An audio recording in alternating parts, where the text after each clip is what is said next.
Afin de réaliser notre rêve de gamin, nous avons tous les 4 décidé de partir à la découverte des grandes prairies canadiennes pendant 6 mois.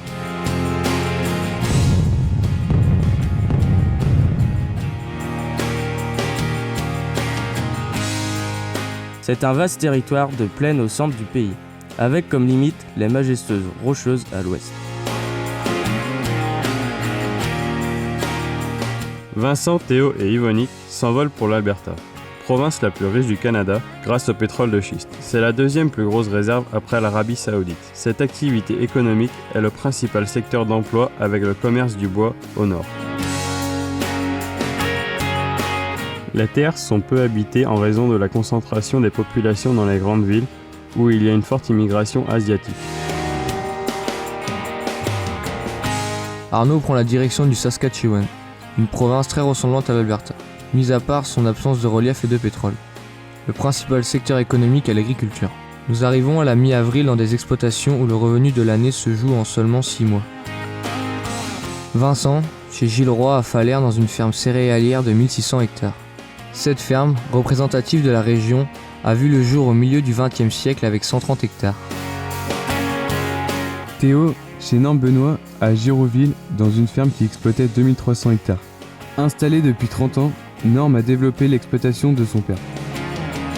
Yvonique, dans la famille Lavoie au nord de la province, sur l'exploitation de 500 vaches laitières et 5500 hectares. C'est une des premières familles à s'être implantée dans le nord au début des années 50. Arnaud à la Minor Creek Farms, qui produit du colza OGM et des céréales sur 4900 hectares. Samuel Ray, d'origine suisse, est arrivé en 2006 dans la région avec l'achat de 1200 hectares. Cette exploitation n'a cessé d'évoluer depuis. Ces deux régions ont des conditions climatiques extrêmes, donc plus compliquées à gérer que dans le reste du pays. De fin octobre à mi-mars, il y a beaucoup de neige avec des températures avoisinant les moins 50 degrés l'hiver. Les semis démarrent dès la fonte des neiges au mois de mai au plus tôt.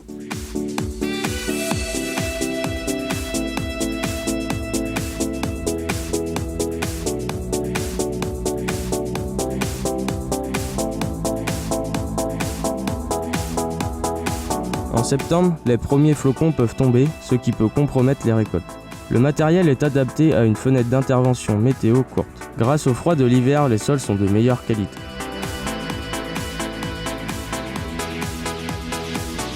Le découpage du parcellaire s'est fait il y a 60 ans en forme de quadrillage. Chaque carreau fait 64 hectares, mais n'est pas entièrement cultivable. La moyenne de surface par exploitation est de 1800 hectares. Les terres sont bosselées par endroits, des cuvettes remplies d'eau après l'hiver ne sont pas ensemencées à cause du mauvais écoulement. Le colza OGM est le plus présent. Les rendements restent moyens car les conditions climatiques sont rarement favorables pour les plantes. Conséquence de ce contexte, ils investissent dans du matériel performant de grande largeur.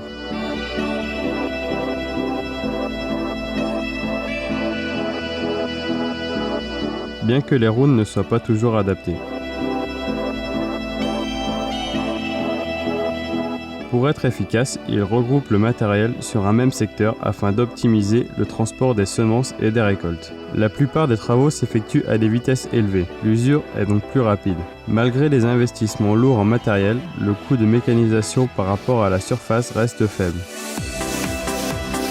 Le choix des marques et du renouvellement du matériel est fait selon la distance et le service que proposent les différentes concessions. Le service reste un gros problème dans ces provinces éloignées. Le temps de travail est très intense et fatigant, avec des mois de 400 heures pendant les semis et les moissons. Notre vie sur place se résumait à beaucoup de travail et peu de repos.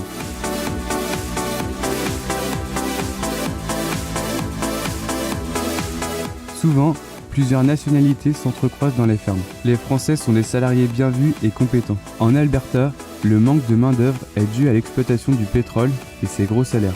Dans les fermes, les salaires moyens restent relativement hauts. La reprise des fermes est difficile pour les personnes extérieures. La concurrence entre voisins fait exploser les prix. Toutes les exploitations ont leur propre système de stockage. Les récoltes sont livrées l'hiver par les exploitants afin d'étaler le travail. Elles sont vendues selon les cours mondiaux. Les rendements sont quant à eux moyens, mais la rentabilité économique de ces exploitations reste élevée par rapport au temps de travail. Dans ces provinces, il y a peu de réglementation environnementale pour l'application de produits phytosanitaires et peu de contrôle.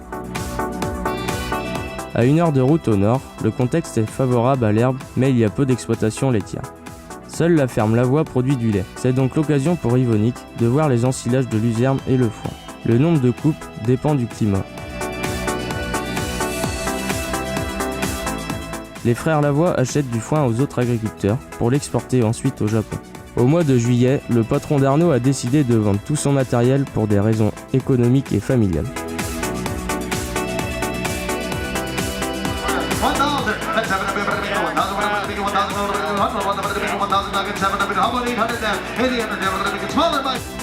Il a donc rejoint au Montana une entreprise de récolte qui moissonne du sud des États-Unis jusqu'au nord du Canada. Ce fut pour lui une nouvelle expérience. Le travail nécessite beaucoup d'attention et une grande solidarité entre les salariés. Il a découvert les paysages des États-Unis.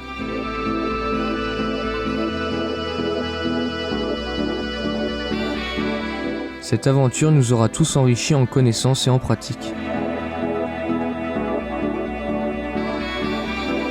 On nous a confié du gros matériel avec l'utilisation du GPS et certaines tâches comme les semis ou les récoltes qu'on ne pouvait pas faire ici à cause de notre âge. Malgré quelques coups durs pendant ce stage, il restera une expérience marquante.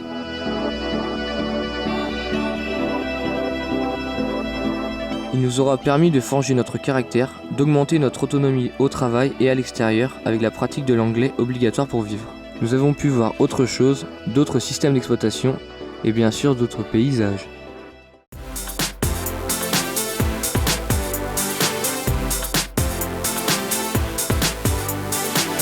Un peu de repos, direction les vacances. Théo est parti à la découverte des Rocheuses. Avec ses paysages magnifiques, cette région attire beaucoup de touristes. Les rivières sont réputées pour le rafting. C'est une activité mémorable. On vous avait bien dit que les Rocheuses étaient magnifiques.